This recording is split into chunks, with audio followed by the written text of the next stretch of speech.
Good afternoon, my name is Damien Ivory. I run a small RSP called Lontel in Tasmania. We've been doing the NBN for well over 5 years now.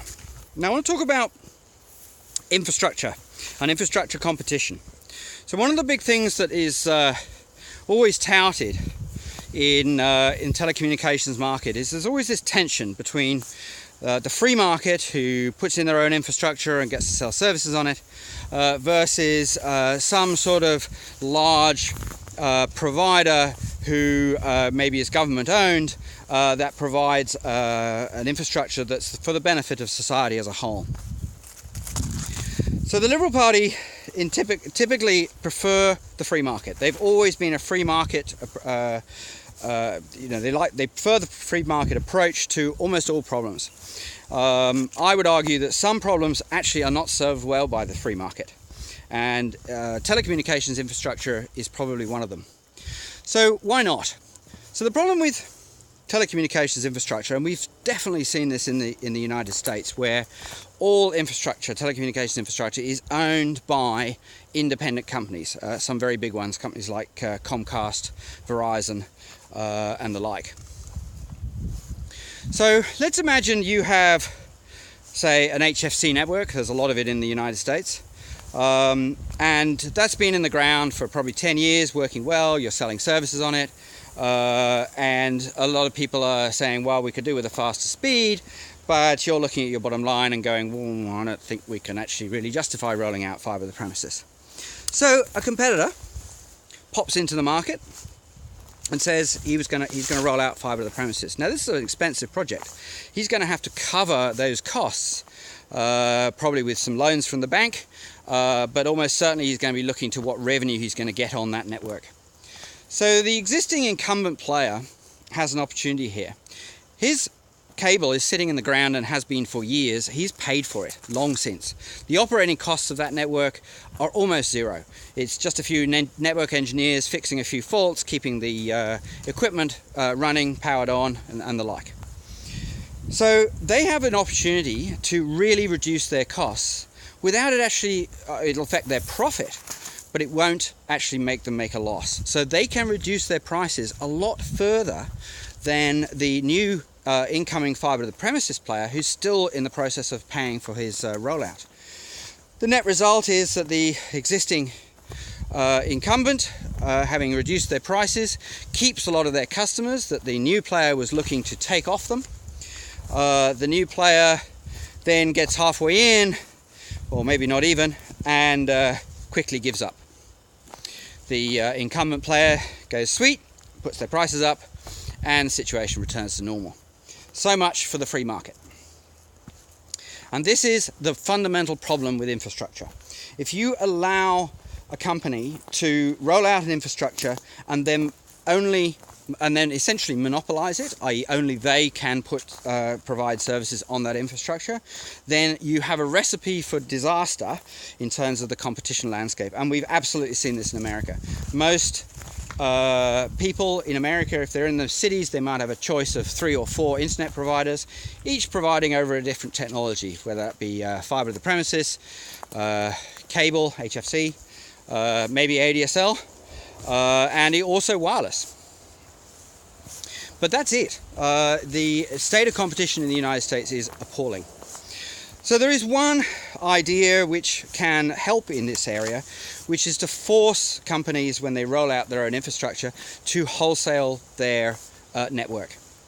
Now, the Liberal government, when they came into power in 2013, the original NBN effectively outlawed people from rolling out their own fixed line network.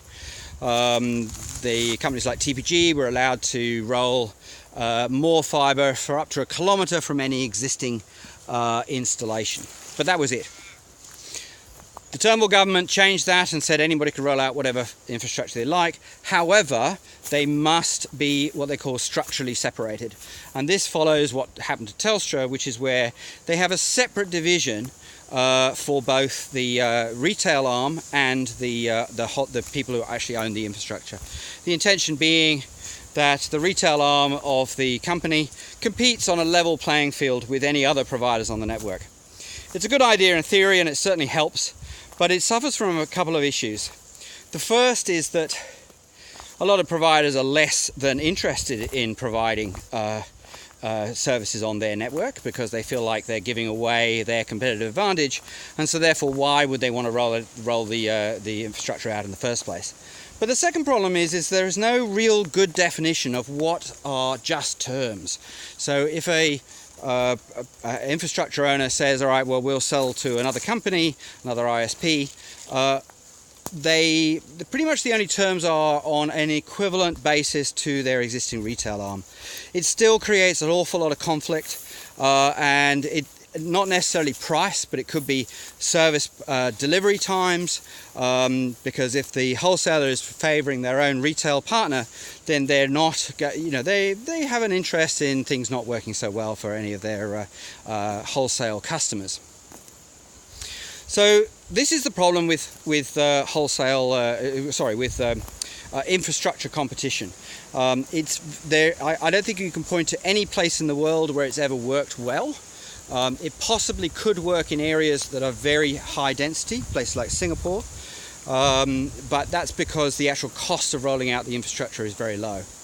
The other big problem with infrastructure competition is you end up with sort of balkanization of the network. So many people people want to be able to use whatever ISP they're used to using. They want to be able to move anywhere in the country and still get access to their ISP. So if they moved into a new estate, and some of these new estates have been rolled out with their own fibre, so it's not NBN, it's not, it is actually companies like Opticom is probably the biggest. You then have to go and find one of their providers on their network, and there aren't that many.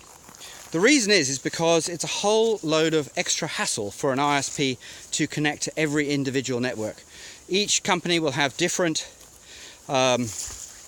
wholesale systems, IT systems, ways of ordering, ways of lodging tickets and fault finding and the like. And so many small companies just look at this and go, well, we just don't have the resources to connect to all these different providers. So both the wholesale provider suffers from a lack of RSPs on their network, and the customer suffers because they also don't have much competition. In fact, arguably one of the reasons why people do connect to these individual networks, companies like Opticom, is because they have a relatively, companies like Telstra aren't there. So they can compete, they could probably charge more, but this isn't a very good competitive outcome. So this is, so that wraps up my video on infrastructure competition, which I think is definitely something to be avoided. And while I am not a great person in favour of government-owned monopolies, I can see that in the case of infrastructure, it does make some sense. We do it in other areas of our lives, such as the roads. There's no competition between who you go and get your license from or your car registration. It is all done by the government, and we very much accept this. However, in telecommunications, it seems to be the cause of a lot of argument. All right, that's it. I'll see you in the next video.